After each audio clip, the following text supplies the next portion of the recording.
بسم اللہ الرحمن الرحیم۔ السلام علیکم ورحمۃ اللہ وبرکاتہ۔ امام شافعی رحمۃ اللہ علیہ کے زمانے کا واقعہ ہے۔ ایک علاقے کا حاکم اپنی بیوی کے ساتھ اپنے گھر میں تنہائی کے لمحات میں تھا۔ خاوند اچھے موڈ میں تھا، مگر بیوی کسی وجہ سے اس سے ناراض تھی۔ اب خاوند جتنا اس سے محبت و پیار کی باتیں کرتا، وہ بیوی اتنا اس سے چڑھتی اور اس سے بدتمیزی کرتی۔ حتیٰ کہ جب خاوند نے بہت زیادہ اس سے محبت کا اظہار کیا تو عورت کا دماغ اس وقت گرم تھا۔ وہ بے وقوف آگے سے کہنے لگی کہ جہنمی پیچھے ہٹ، مجھے ہاتھ مت لگا۔ اب جب اس نے اپنے خاوند کو جہنمی کہا تو آخر وہ بھی مرد تھا، اس کو غصہ آ گیا۔ اس نے کہا کہ اچھا اگر میں جہنمی تو پھر تجھے میری طرف سے طلاق۔ اب رات گزر گئی۔ صبح جب دونوں کا دماغ ٹھنڈا ہوا تو عورت کو بھی غلطی کا احساس ہوا کہ میں اپنے خاوند سے ناراض تھی، مگر مجھے یہ لفظ تو نہیں کہنا چاہیے تھا کہ جہنمی پرے ہٹ، میں نے تو غلطی کر لی۔ اب وہ اپنے خاوند سے پوچھنے لگی کہ جی کیا مجھے طلاق ہو گئی؟ اس نے کہا پتہ نہیں، یہ تو شرطیہ تھی کہ اگر میں جہنمی ہوں تو تجھے میری طرف سے طلاق، لہٰذا مجھے علماء سے پوچھنا پڑے گا۔ خاوند نے علماء کو بلایا۔ علماء کہنے لگے اس کا جواب ہم تو نہیں دے سکتے، اس لیے کہ کون گارنٹی دے کہ آپ جہنمی نہیں ہیں؟ کون فیصلہ کر سکتا ہے؟ یہ تو قیامت کے دن اللہ تعالیٰ فیصلہ کریں گے۔ لہٰذا یہ بات زبان زد عام ہو گئی۔ سینکڑوں علماء سے رابطہ کیا گیا، مگر کوئی عالم، کوئی مفتی اس کا جواب نہیں دے پا رہا تھا۔ بادشاہ پریشان تھا، وہ بھی اپنی اتنی خوبصورت بیوی کو طلاق نہیں دینا چاہتا تھا۔ بیوی بھی اب طلاق نہیں لینا چاہتی تھی۔ چنانچہ امام شافعی رحمۃ اللہ علیہ کو کسی نے بتایا کہ جی فلاں علاقے میں یہ واقعہ پیش آیا ہے۔ انہوں نے فرمایا مجھے وہاں لے چلو، میں اس سوال کا جواب دے سکتا ہوں۔ چنانچہ امام شافعی رحمۃ اللہ علیہ آئے اور انہوں نے حاکم سے پوچھا کہ کیا واقعہ پیش آیا؟ اس نے بتایا کہ اس طرح میری بیوی نے یہ الفاظ کہے اور میں نے اس کے جواب میں یہ الفاظ کہے، اب بتائیں طلاق ہوئی کہ نہیں؟ امام شافعی رحمۃ اللہ علیہ نے فرمایا کہ بادشاہ سلامت، اس کا جواب دینے کے لیے مجھے آپ سے تنہائی میں کچھ باتیں پوچھنی پڑیں گی۔ اس نے کہا بہت اچھا۔ چنانچہ امام شافعی رحمۃ اللہ علیہ نے اس سے کہا بادشاہ سلامت، مجھے زندگی کا کوئی ایسا واقعہ بتائیے کہ جس میں آپ گناہ کرنے کا موقع رکھتے ہوں، گناہ کرنا آپ کے لیے آسان ہو، مگر اللہ رب العزت کے ڈر کی وجہ سے آپ نے اپنے آپ کو بچایا ہو، کوئی واقعہ ایسا سنائیں۔ بادشاہ سوچتا رہا، کہنے لگا ہاں ایک دفعہ میری زندگی میں یہ واقعہ پیش آیا۔ کیسے پیش آیا؟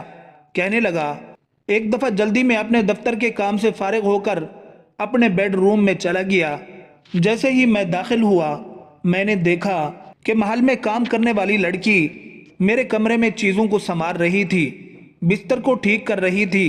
جب میری اس کے چہرے پر نظر پڑی تو لڑکی حسن و جمال میں بہت پیاری تھی۔ چنانچہ میں نے دروازے کو لاک لگا دیا اور بند کر دیا۔ جب میں لاک لگا کر آگے بڑھا تو لڑکی سمجھ گئی کہ میری نیت خراب ہے۔ وہ نیک تھی، پاک دامن تھی، تو میری طرف دیکھ کر اس نے کہا یا مالک اتق اللہ، اے بادشاہ اللہ سے ڈر۔ جیسے ہی اس نے یہ لفظ کہا اللہ سے ڈر، میرے دل میں ڈر آ گیا اور میں نے تالا کھول دیا اور لڑکی سے کہا چلی جاؤ۔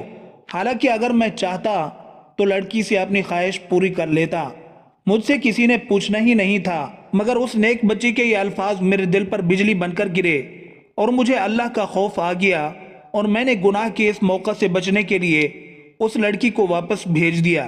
اور یہ ایک ایسا گناہ ہے جو میں کر سکتا تھا، مگر اللہ کے خوف کی وجہ سے میں نے نہیں کیا۔ جب اس نے یہ واقعہ سنایا، امام شافعی رحمۃ اللہ علیہ نے اس سے کہہ دیا کہ آپ کی بیوی کو طلاق واقع نہیں ہوئی، اس لیے کہ آپ جہنمی نہیں بلکہ جنتی ہیں۔ جب انہوں نے یہ فتویٰ دیا، سارے علماء ان سے بحث کرنے لگے، آپ کیسے کہہ سکتے ہیں؟ آپ کیسے جنت کا ٹکٹ دے سکتے ہیں؟ کیا پرمٹ آپ کے ہاتھ میں ہے کہ آپ کہیں کہ یہ جنتی ہے، یہ جہنمی؟ آپ نے فرمایا کہ یہ فتویٰ میں نے اپنی طرف سے نہیں دیا، بلکہ یہ فتویٰ اللہ تعالیٰ نے قرآن مجید میں خود عطا فرمایا ہے۔ جی قرآن مجید میں کیسے؟ انہوں نے کہا کہ قرآن مجید کی آیت وَأَمَّا مَنْ خَافَ مَقَامَ رَبِّهِ، اور جو شخص اپنے رب کے سامنے کھڑا ہونے سے ڈرا، وَنَهَى النَّفْسَ عَنِ الْهَوَىٰ، اور اس نے اپنے نفس کو خواہشات میں پڑنے سے بچا لیا، فَإِنَّ الْجَنَّةَ هِيَ الْمَأْوَىٰ، پس اس کا ٹھکانہ جنت ہوگا۔ اللہ نے چونکہ فرما دیا لہٰذا میں فتویٰ دیتا ہوں کہ اس کبیرہ گناہ سے بچنے کی وجہ سے یہ بندہ قیامت کے دن جنت میں داخل ہوگا۔ امیر المومنین حضرت عمر فاروق رضی اللہ عنہ کے زمانہ مبارک میں ایک نوجوان بہت متقی اور پرہیزگار اور عبادت گزار تھا، حتیٰ کہ حضرت عمر رضی اللہ عنہ بھی اس کی عبادت پر تعجب کیا کرتے تھے۔ وہ نوجوان نماز عشاء مسجد میں ادا کرنے کے بعد اپنے بوڑھے باپ کی خدمت کرنے کے لیے جایا کرتا تھا۔ راستے میں ایک خوب رو عورت اسے اپنی طرف بلاتی اور چھیڑتی تھی، لیکن یہ نوجوان اس پر توجہ دیے بغیر نگاہیں جھکائے گزر جایا کرتا تھا۔ آخر کار ایک دن وہ نوجوان شیطان کے ورغلانے اور اس عورت کی دعوت پر برائی کے ارادے سے اس کی جانب بڑھا، لیکن جب دروازے پر پہنچا تو اسے اللہ تعالیٰ کا یہی فرمان عالی شان یاد آ گیا، ان الذین اتقوا اذا مسهم طائف من الشیطان تذکروا فاذا هم مبصرون۔ ترجمہ: بے شک جب شیطان کی طرف سے پرہیزگاروں کو کوئی خیال آتا ہے تو وہ فوراً حکم خدا یاد کرتے ہیں، پھر اسی وقت ان کی آنکھیں کھل جاتی ہیں۔ اس آیت پاک کی یاد آتے ہی اس کے دل پر اللہ تعالیٰ کا خوف اس قدر غالب ہوا کہ وہ بے ہوش ہو کر زمین پر گر گیا۔ جب یہ بہت دیر تک گھر نہ پہنچا تو اس کا بوڑھا باپ اسے تلاش کرتا ہوا وہاں پہنچا اور لوگوں کی مدد سے اسے اٹھوا کر گھر لے آیا۔ ہوش آنے پر باپ نے تمام واقعہ دریافت کیا۔ نوجوان نے پورا واقعہ بیان کر کے جب اس آیت پاک کا ذکر کیا تو ایک مرتبہ پھر اس پر اللہ تعالیٰ کا شدید خوف غالب ہوا۔ اس نے ایک زوردار چیخ ماری اور اس کا دم نکل گیا۔ راتوں رات ہی اس کے غسل، کفن اور دفن کا انتظام کر دیا گیا۔ صبح جب یہ واقعہ حضرت عمر رضی اللہ عنہ کی خدمت میں پیش کیا گیا تو آپ اس کے باپ کے پاس تعزیت کے لیے تشریف لے گئے اور اس سے فرمایا کہ آپ نے ہمیں اطلاع کیوں نہیں دی تاکہ ہم بھی جنازے میں شریک ہو جاتے۔ اس نے عرض کی، امیر المومنین، اس کا انتقال رات میں ہوا تھا اور آپ کے آرام کا خیال کرتے ہوئے بتانا مناسب معلوم نہ ہوا۔ آپ نے فرمایا کہ مجھے اس کی قبر پر لے چلو۔ وہاں پہنچ کر آپ نے یہ آیت مبارکہ پڑھی، وَلِمَنْ خَافَ مَقَامَ رَبِّهِ جَنَّتَانِ۔ ترجمہ: اور جو اپنے رب کے حضور کھڑے ہونے سے ڈرے اس کے لیے 2 جنتیں ہیں۔ تو قبر میں سے اس نوجوان نے جواب دیتے ہوئے کہا، یا امیر المومنین، بے شک میرے رب نے مجھے 2 جنتیں عطا فرمائی ہیں۔